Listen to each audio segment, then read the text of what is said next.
Привет, ребята! Конечно же, каждая из нас, каждая из девушек, которая включила этот видеоролик, рано или поздно начинает стремиться к какому-то идеалу. Да и вообще, если вы подписаны на мой канал, то, естественно, вы уже задумываетесь над тем, чтобы изменить свое тело к лучшему. И, к сожалению нашему, у нас абсолютно разный тип фигуры. Кто-то яблоко, кто-то груша, кто-то какие-то прямоугольники. В общем, все это было тоже на моем канале. Если что, посмотрите обязательно разные типы фигуры и какие-то рекомендации по тренировкам к этим типам. Я хочу сегодня затронуть несколько способов, вариантов, советов, как можно будет визуально. Вот сегодняшнее ключевое слово этого видеоролика – визуально уменьшить талию. И, наверное, начнем мы с самых банальных советов. Первое – это, естественно, правильное питание, потому что если вы неправильно питаетесь изначально и хотите добиться каких-то результатов, каких-то изменений в вашей фигуре, то, наверное, будет это или очень медленно, или очень некачественно, или вообще этого никогда не будет. Поэтому, естественно, начинайте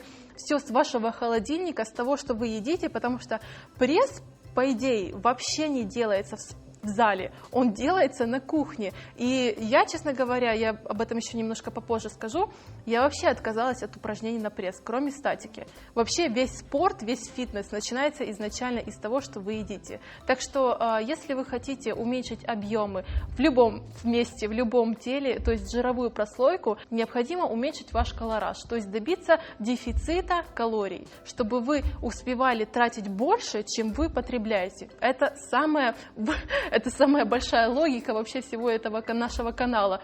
То, что вы должны меньше есть и больше тратить. Все. Второе правило, и мне кажется, я слишком много внимания этому вообще уделяю на своем канале, у меня даже есть отдельный ролик по этому поводу, это, конечно же, исключать вообще и целенаправленно ни в коем случае не делать упражнения на косые мышцы пресса. Если рассмотреть наш пресс, наш живот и по мышцам разложить все полочки, то мы увидим прямую мышцу живота, не кубики 1, 2, 3, 4, 5, 6, и не верхний, не нижний пресс, а прямую ровную мышцу живота и косые мышцы пресса, которые просто держат наш корпус. И вот эти косые мышцы пресса у вас вообще никаким образом не должны задействоваться, а уж тем более не задействоваться с дополнительным весом, с какими-то гантелями. Поэтому если кто-то когда-то в жизни, какой-то тренер или какая-то подруга говорит вам: Наташенька, делай, пожалуйста, вот эти упражнения, наклончики с гантелями и что-то подобное, бегите со всех ног от этого человека и ни в коем случае его не слушайте. Потому что если на ваши мышцы каким-то образом задействуется силовая нагрузка с дополнительным весом, я здесь опять же хочу выделить слово дополнительным весом, то, естественно, ваши мышцы от какой-то нагрузки начинают увеличиваться в объеме, и каждый раз, когда вы увеличиваете силовую нагрузку, допустим, сегодня вы с 2 килограммами поделали наклончики, завтра взяли 3 килограмма, думая, что ага, сейчас еще больше жира сожгу там. Нет, ваши мышцы таким образом привыкают к этой нагрузке, естественно, чтобы не было такого стресса в дальнейшем, они начинают увеличиваться в объеме, и ваша талия, естественно, начинает расти за счет ширины этих наросших мышц. Можно иногда, и то я не делаю этого, включать упражнения на косые мышцы пресса с собственным весом, то есть не хватая какие-то гантели, да, то есть какие-то повороты, наклоны. Это иногда можно делать, ничего страшного в этом не будет, и бояться этого не стоит. Но все-таки, если у вас изначально существует проблема не имения как таковой талии, к примеру, как у меня, да, то вообще исключите это упражнение. Поверьте, ваш пресс, ваш кор и так в любых силовых упражнениях задействуется. Поэтому третий пункт нашего сегодняшнего обзора, как уменьшить талию, это минимизировать силовые нагрузки на ваш пресс и добавить больше статических упражнений. К этому я пришла уже после того, как я поняла, что для моего типа фигуры, вообще для прямоугольника, силовые упражнения не так эффективны, как статические упражнения, допустим. Потому что я занимаюсь в большей степени в тренажерном зале, и я выполняю различные базовые упражнения, при которых уже работает пресс. Может быть, 1 раз в неделю, и этого будет вполне достаточно для вашего пресса. Поверьте, вашему прессу не нужно 1 000 000 повторов в неделю, как, знаете, делают опять же, эти глупые таблицы. Для кого они нужны, я не знаю. Выполняйте немножко статики, какие-то планки. Вот планки — это единственное, что вам необходимо. Планки Это вообще the best для вашего пресса. И четвертый пункт нашего сегодняшнего рейтинга о талии – это вакуум. Это просто суперское упражнение для тех, кто хочет следить за тонусом ваших мышц, вашего живота, за вашим прессом.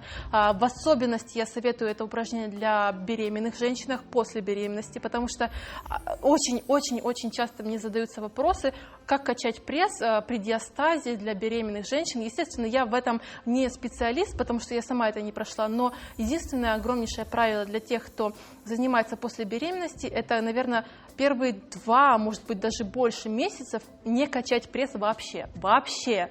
Вам единственное возможно только делать этот вакуум. Это очень классическое, довольно-таки старое упражнение, которое, наверное, еще практиковал Арнольд Шварценеггер. Но в этом упражнении, опять же, задействуются мышцы вашего пресса за счет вашего дыхания. Вы сначала вдыхаете воздух, потом резко его выдыхаете полностью из ваших легких и прижимаете ваш живот к вашему позвоночнику. Это очень сложно дойти до правильной техники к этому, но если вы будете это делать постоянно на голодный желудок, лучше всего с утра, каждый день, это вообще будет идеально. И вот практикуя все вот эти способы, о которых я вам сегодня расскажу, добавив при этом вакуум, мне кажется, будет хороший результат. Я сама это сейчас практикую, так что если кто из вас тоже делает вакуум, обязательно пишите в комментариях, как вам вообще, есть ли результаты от этого. Следующий 5-й пункт я сейчас держу в руках. На самом деле это выглядит как какой-то корсет для эротического костюма, но такой корсет создан для талии специально и для тех, кто тренируется.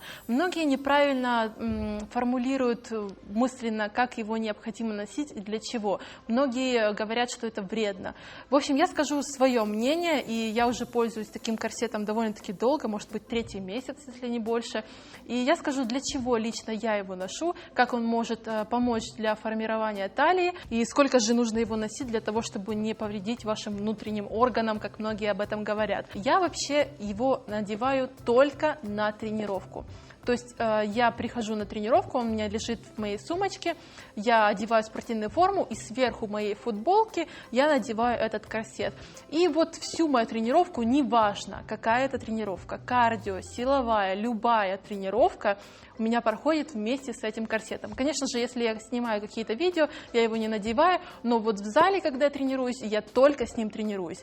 И когда у меня проходит эта тренировка, естественно, я его снимаю, и все остальные сутки я не нахожусь в этом корсете, не думая, что этот корсет сформирует мне талию. В любом случае я его надеваю для того, чтобы отключить косые мышцы моего пресса. Опять же, это история о косых мышцах. Потому что если я надеваю вот такой вот стягивающий корсет, он не дает моим косым мышцам пресса включиться во время упражнения. Потому что если я выполняю, допустим, тягу какую-то, гантели или штанги, то в любом случае, если бы у меня не было этого корсета, каким-то образом у меня бы включались мышцы моего кора, для того, чтобы держать мой корпус ровным, держать поясницу. Он не делает вам талию. Как многие думают, что я его буду носить целые сутки, и у меня будет из-за этого талия, как, знаете, вот эта история с хула-хупом. Это полная хрень, честное слово. То есть просто необходимо отключить косые мышцы пресса. Все. И я не советую вам, естественно, носить его целые сутки, допустим, целыми днями, потому что я не думаю, что это вредно, но все-таки это... Нет в этом смысла, мне кажется. Необходимо одевать просто этот корсет, когда вы работаете в зале. И большего не нужно. Следующий пункт, я уже сбила с счета, это будет самомассаж вашего живота. Естественно, необходимо делать самомассаж вообще всего вашего тела. Но если вы, допустим, посещаете сауну, как это делаю я, к примеру, или вообще ходите к кому-то на массаж, то скажите, чтобы они задействовали зону вашего тела. Я не совсем верю в то, что жир может как-то распределяться по вашему телу с помощью массажа, но вот что отечность может распределяться как-то, это возможно, да. И когда вы выполняете этот массаж, самомассаж или кто-то вам его делает, то это еще один небольшой пунктик к вашей цели. То есть, опять же, что-то само по себе не работает. Все работает только с одной целью, совокупно, и когда вы это делаете, естественно, регулярно. И последних 2 пункта, и они будут самыми главными, наверное, что я уже перечислила, это будет касаться ваших тренировок. Над чем же сделать упор в ваших тренировках, как бы уменьшить визуально эту, опять же, талию. Господи, боже ты мой, у кого что, у кого ягодицы, у меня талия. Ну ладно, что же нужно для этого делать? В первую очередь, для того, чтобы визуально уменьшить талию, посмотрите, вы должны увеличить ваши плечи и вашу спину. Это логично, естественно, увеличить ваши бедра, ваши квадрицепсы, мышцы вашей ноги. Это, ну, логично, просто подумайте над этим. Естественно, если вы предрасположены к набору мышечной массы, для вас будет это просто проще простого. Я, к примеру, вообще могу просто посмотреть на свои плечи, они уже от этого вырастут, и вообще на свою спину. Вот над верхней частью тела я вообще очень легко работаю. Но вот над ногами, над бедрами у меня, к сожалению, очень плохо все идет над нижней частью тела. И вот с этим нужно опять же подружиться, чтобы что-то не отставало, а что-то не превозносилось еще больше, да, что-то не было какой-то диспропорции, потому что очень легко превратиться из квадратика в какой-то перевернутый прямоугольник, да, поэтому следите за вашими упражнениями, постройте вашу программу тренировочную так, чтобы здесь вы, допустим, работали на прирост мышечный, на спину, допустим, да, на плечи, и на ноги то же самое, а здесь, опять же, уменьшили ваши тренировки, исключили упражнения силовые какие-то с дополнительным весом на ваш пресс и, допустим, носили вот такой вот корсетик или что-то как бы утягивали до себя, да. Так что если у вас есть такая же проблема, как у меня, если вы гонитесь за заветными изгибами, обязательно пишите ваше мнение, ваши, может быть, советы в комментариях под этим роликом, делитесь этим видео с вашими знакомыми, потому что многие на самом деле не знают, что им делать, они в замешательстве, что-то качают, что-то вообще такую ересь какую-то делают для своей талии, какие-то странные упражнения и не знают на самом деле, что им делать. И мне кажется, что вот этот план, вот эти советы, это идеально подходит для тех, у кого такая проблема имеется. Так что спасибо вам большое за просмотр. Ставьте обязательно жирные лайки, если вам помогут эти советы, если вы что-то новое узнали, действительно, мне будет это очень-очень важно и приятно узнать от вас. Ставьте лайки и подписывайтесь на мой канал. Большое спасибо за просмотр. Всем удачи. Пока-пока.